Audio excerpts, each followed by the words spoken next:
I'm going to give you insider information, including personal photos and videos, so you'll have everything you need to know to plan your successful 4th of July Glacier View, Alaska car launch trip.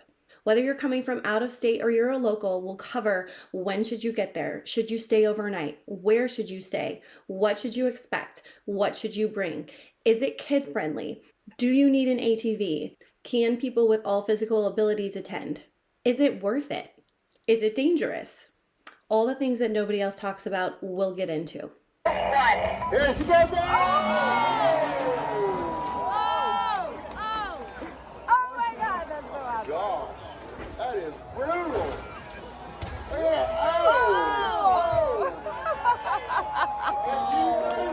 My God. So let's dig in. I'm Molly. I am a local Alaskan. I've lived here since 2008, raising my family here, and I have been to the car launch the past 2 years with my family. So let's start with, is it worth it? Because if it's not, why would you even watch this video? So I think the fact that I'm creating this video shows you I do think it is worth it. I truly don't know whether I was more proud to be American or Alaskan. There's something so crazy about this event that I think everyone should experience at least once if you can. I know people may think, why is a car launch something that we would celebrate the 4th of July for? Well, here's a video of someone lighting fireworks at our campground, and it's about, I don't know, 10:30, 11 o'clock at night, and you can't see the fireworks because it's still light out because it never really fully gets dark that time of year in Alaska. So we need other events to keep us busy. So you've probably already seen some footage of cars launching over the 300-foot cliff. It is a 300-foot cliff. And you may be wondering if it really is that cool. Some are very impressive landings and launches.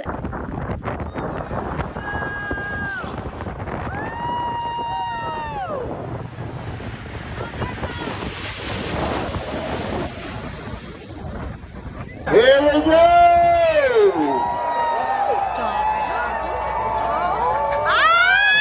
Okay.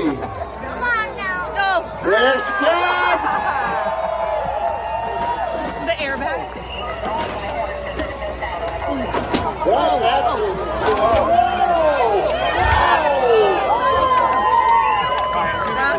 And some are more, not impressive.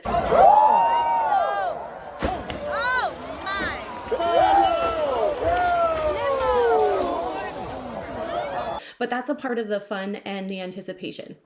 This event is growing every single year. Look at this crowd. That being said, the amount of cars that are being launched is growing every single year. So it really is quite the show. We were there for about 2 hours watching cars launch. So when should you get there? How early should you get there?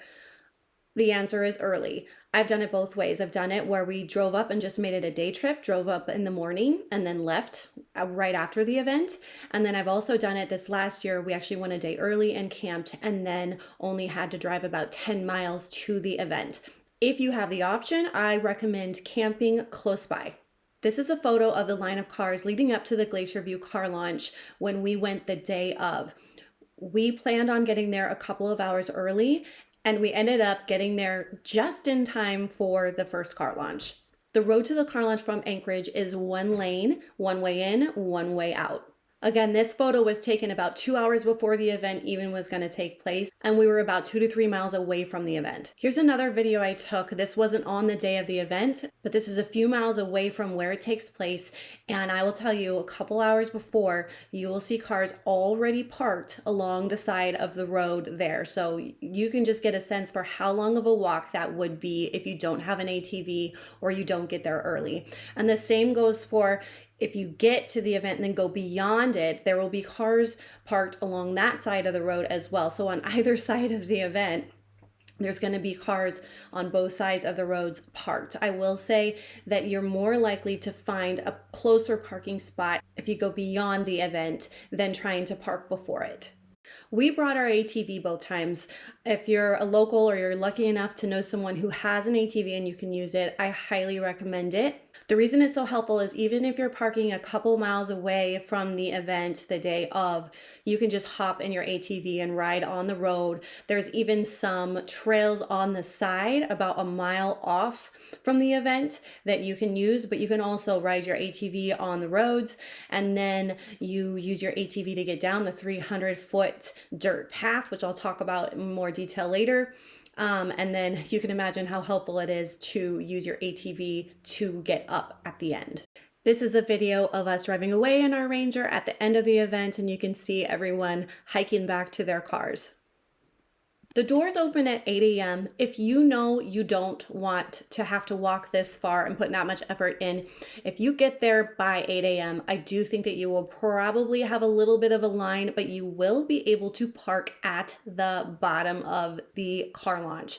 The reason that's so awesome is that then you don't have to do any of the hiking, and you've got the convenience of anything that you may want from your car, a walking distance away from where you're going to be spectating. To give you a little more frame of reference, someone I talked to last year was in line at 7 a.m. before the 8 a.m. opening, and he was the third or fourth car in line to park at the bottom of the event. Bottom line, if you're coming from anywhere the day of and you don't have an ATV, 2 hours is not going to cut it. I'd give yourself at least 4. All right, so where can you stay? If you're a camper, luckily you have quite a few options.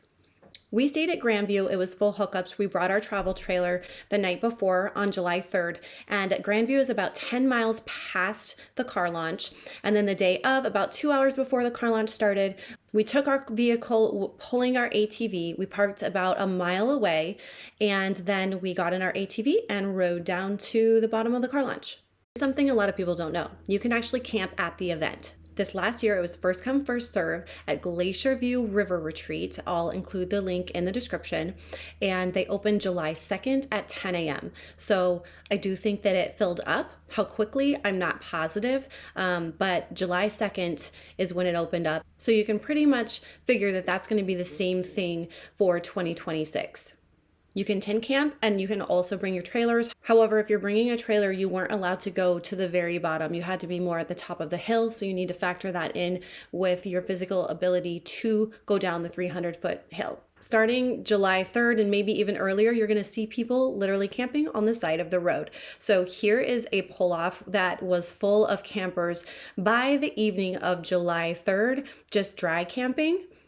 There were tents, there were trailers, and basically the rule in Alaska, if there isn't a sign in a big pull-off area or parking area that says no camping allowed, then you can camp. And this is just one of them, but there are several that are within a couple of miles of the car launch. Here's another campground my husband and I discovered when we were driving around. It's about a mile away.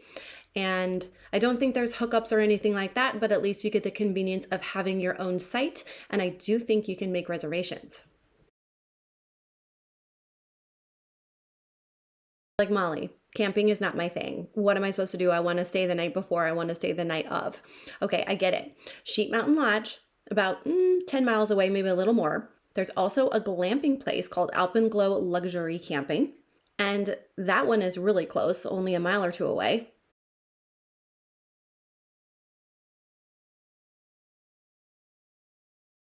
So you're not totally out of options. All right, what should you bring? Whether you plan on parking at the bottom of the hill or knowing that you're going to have a hike at the top, I definitely recommend a wagon and or a backpack. You can bring a cooler, you can bring snacks. Past couple of 4th of Julys have actually been real hot out there. It can get windy. First year it was windy, so it was a little bit cold, but last year, oh my gosh, look at this. It was hot, it was gorgeous. So yeah, you want to hydrate, you want to bring that sort of stuff. There are food trucks and there are plenty of portable bathrooms. Arnie did a really good job having all of that stuff lined up. But we just brought our own food, brought some drinks, and for us, we just put that all on the ATV. Oh, you definitely want to bring chairs. Some people even brought portable grills. I mean, you can just make a whole thing of it. Talk about this 300-foot hill.